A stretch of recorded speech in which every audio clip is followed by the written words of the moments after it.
The U.S. Air Force and the arm of government that funds it are at loggerheads over the future of the F-22 Raptor.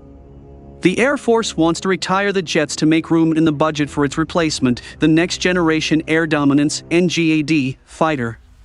Congress, however, having financed aircraft that experienced significant production delays, is wary of retiring the world's first fifth-generation fighter jet too soon. The Air Force currently has 185 F-22 Raptors.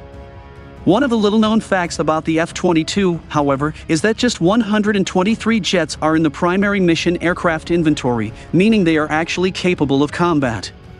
The remaining F-22 jets are training, development, and backup planes that are physically incapable of air combat. Most F-22s are under 16 years old, but the plane's development goes back to the Advanced Tactical Fighter program.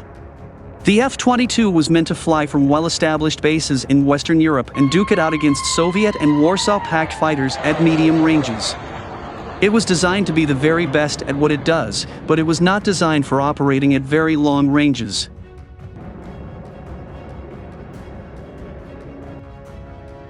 "40 years later, the operating environment is much different. The U.S., once alone in fielding fifth-generation stealth fighters, now must compete against Russia's Su-57 Felon and Chinese J-20 and FC-31 fighters. Air planners must now consider how to operate over the vastness of the Asia-Pacific theater, with fighter jets likely traveling 1,000 miles or even more just to engage enemy fighters.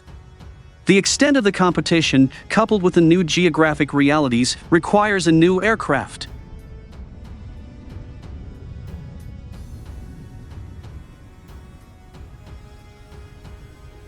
The new NGAD plane will incorporate the latest in stealth technology, but also, just as importantly, the ability to fly very long distances. Developed, built, and flown in just 1 year, in 2020, the aircraft still has yet to be revealed. It will be extremely expensive, however, with Air Force Secretary Frank Kendall warning earlier this year that each fighter will cost multiple hundreds of millions of dollars. By comparison, the F-35A Joint Strike Fighter costs about $70 million each.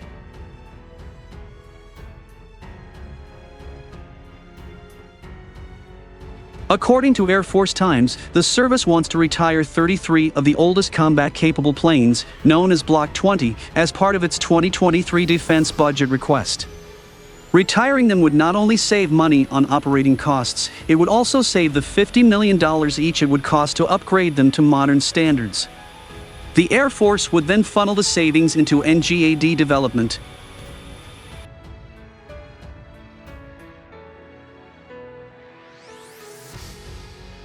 Although a prototype NGAD fighter has already flown, the aircraft is not scheduled to begin replacing the F-22 until 2030.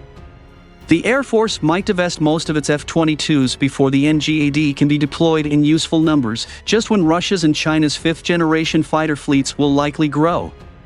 Russia's cratering economy, a direct result of its invasion of Ukraine, might change that. Congress is wary of allowing the Air Force to retire the F-22 early, especially after the F-35A was several years late and billions of dollars over budget. If NGAD runs into similar headwinds, Congress worries there could be a capability gap in which the Air Force lacks a credible F-22 replacement. Congress is wary of allowing the Air Force to retire the F-22 early, especially after the F-35A was several years late and billions of dollars over budget. If NGAD runs into similar headwinds, Congress worries there could be a capability gap in which the Air Force lacks a credible F-22 replacement. The NGAD fighter, and any unmanned fighter jets that fly alongside it, will likely preserve American air superiority to 2050 and beyond. The concern is it could suck all the oxygen out of the room before it arrives, even if it arrives on time.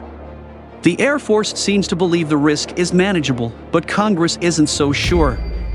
Perhaps if NGAD went public, Congress would be better willing to justify funding the existing fleet of Raptors and buying a $200 to $300 million future fighter plane.